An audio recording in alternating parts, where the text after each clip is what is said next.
হ্যাঁ গাইস, আমার মামার আজকে উপরে কাজ করছে, আমি উপরে যাইনি, আমার শরীরটা অসুস্থ আছে ওই জন্য। আমার মামা আছে, বিদ্যুৎ দা আছে, এক সেকশন কাম হয়ে গেছে অলরেডি এখানে।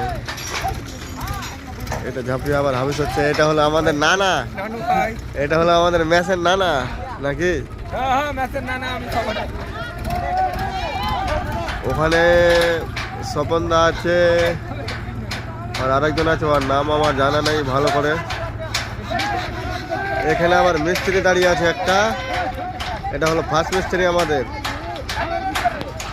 আর এটা হলো সেকেন্ড মিস্ত্রি।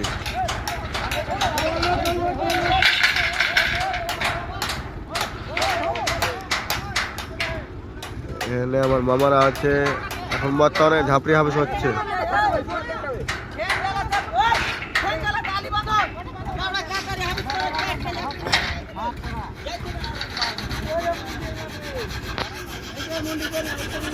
পুরোটা একটা পুকুর আছে, এখানে তো একটা পবন চাকরি আছে।